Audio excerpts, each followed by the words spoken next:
Hi, and welcome to my video review of this Z-Moto Pen and Tilt Security IP camera. I like it a lot. I'm going to tell you why in a second. First, I want to talk about the packaging, which I do when the packaging is good, and this packaging is good for a couple of reasons. First, it's very secure, which means that if this is shipped to you in a box that gets dropped or kicked or thrown or whatever, otherwise damaged, this is going to keep the camera inside safe. It's extremely sturdy. I can't squeeze it. It's great. Secondly, on the inside, if you open it up, when the camera's actually in there, it's nicely presented. It's just kind of nice to open it up and see something that's put a little eye to the detail of how it's presented. Camera looks nice when you open it. Package on the outside also contains a lot of information about what you're going to get. So the whole thing is just really pleasing to the eye, very secure, and what you want in packaging. I like to point it out because not everybody does a good job of it. They do. What you get other than that is pretty much just the camera. Now, here's the camera. I've attached the mounting bracket that's included just so you can see what it looks like. You don't have to attach it. If you're putting it on a table, you don't need to.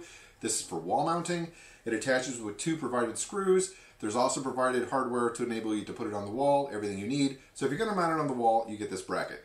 If you're not going to mount it on the wall, pretend this isn't here. I just didn't have time to put it on for the review. You also get a power cable that runs, I'm going to guess, about 6 feet, maybe 8 if you're lucky, not much more than that. So you want to keep this relatively close to an outlet. The cable's not as long as on a lot of other cameras, so you're going to need this closer than many of them. But that's not a big deal, and I'll explain why in a second. Mainly because, well, I'll explain right now. It's a reasonably attractive thing. You can set it out by an outlet. It's not really obtrusive. You're not really going to notice it. So it doesn't really matter. It doesn't have to be high up in the sky or whatever. You just set it on a tabletop or whatever. It's fine. Now, what don't you get? You don't get an Ethernet cable. A lot of other cameras include that. Why don't you get it? No Ethernet port. There's also no security trigger port. There's also no audio in port. There's also no audio out port. A lot of those things come with other cameras. You don't get them with this. I actually kind of like that, and I'll explain why in a second, but basically it just makes it very simple for people. Secondly, what it does have is a micro SD slot. So if you want to plug a micro SD card in to be able to record, you can do that. Other than that, though, it's very simple. I like simple. I deal with a lot of tech. I love complicated tech. I love doing a lot of things with a lot of different pieces of equipment. But what I liked about this was it was easy to unbox. It was easy to set up. It was easy to use. And sometimes easy use trumps everything else. Now, when you get this, what you're going to want to do is you're going to install their Z-Side app, which I've got running here. Let me see if it's still active. Yep, still live. You get this app. It's free. When you first set up the camera, you log into the app, which you can create any kind of login or password you want. You have it search for the camera over your Wi-Fi. You don't need to hook anything up at this point. It finds the camera after, I don't know, half a minute or so. You tell it which Wi-Fi router you want to use if you have more than one. You tell it the password. It connects. Boom. You're done. I also did a firmware upgrade to bring it up to the latest, but fundamentally you probably don't even need to do that.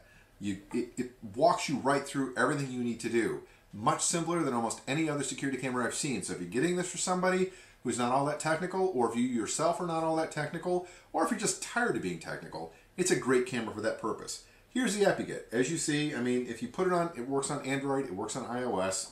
You rotate it, you get to see a better view. If you turn it this way, you get a few more controls. What are those controls you get? Well, you get the ability to listen in, well, which isn't too good if you're right next to it. But yeah, you can see there's almost no lag. You also have the ability to use a microphone if you want, so I can talk. And again, very little lag. I'm going to turn that speaker off so you're not getting that. But anyway, it's got two-way audio. Now, the speaker on this is not as loud as many I've seen, but the lag on this is a lot less than other cameras I've seen. I tried using this outside the house. The lag is not much different. A lot of things have 1-2 second lags. This is well under a second, which is fantastic. You can actually have conversations with this, with a caveat that the speaker on here is not the loudest. So people can hear you, but they're not going to hear you from across the room. They have to be somewhat close to the camera, but you can actually converse with them. Why you wouldn't just use a phone to call them, I don't know. But you can use this to converse with them. Also, the audio out of this that you hear if you're far away is pretty good. It's not as good as a Nest Cam or Drop Cam, which again costs twice as much, but it's pretty decent. I don't get a lot of background motor noise. I hear pretty well. I recommend it. It's decent enough audio to use for this purpose. But other than that, what are other features you get? Well, you can record and take pictures. They go into the micro SD card if you want. Also, one of the things I really like is you can actually set the definition of what you're seeing from low definition to standard definition to high definition. And what's nice about that is if you're using your cellular connection somewhere out and you want to check what's going on in the house, you probably don't need a full HD broadcast. What you really just want is that low definition view that lets you see what's going on. You can see fine. It's just not really detailed. It's more than enough. Whereas if you're somewhere nearby, you're on Wi-Fi somewhere else, you want to really see what's going on, you move it right up to high definition, or SD if you want, and you can get a much better view. And it really does create a noticeably crisper picture when you do that. It gives you the full 720p.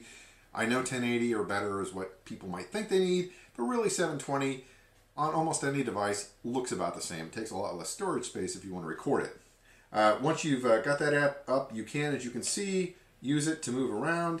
You'll hear a clicking noise as this switches between night vision and day vision. One thing I will notice, you just heard that click there, you can see it switch over to color in here. There's an audible click when it goes between day vision and night vision, and you can see it when I'm rotating through brighter and darker areas here where I'm recording the video, but in general, it's going to stay in day mode until it turns to night. It's going to go to night mode and stay there, so it'll click once or twice. It's not particularly loud. It's a little louder than the other cameras I've seen, but not too bad. But on the other side of that, that clicking is accompanied by a very bright IR beam here.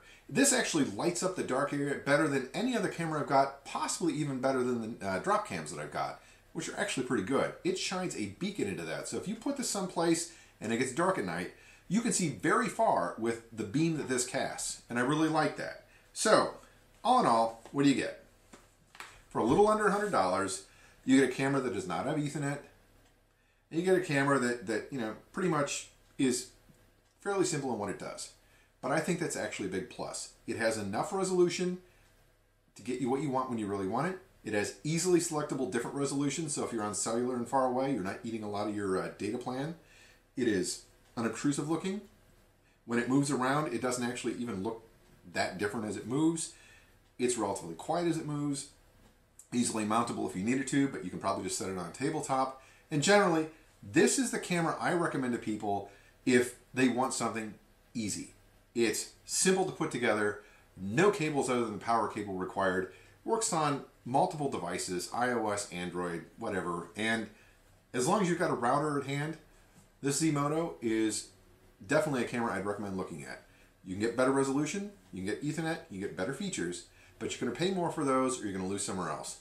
Here you've got a nicely designed, nicely packaged camera that is simple to set up and use, and I think that's what a lot of people want. Thank you.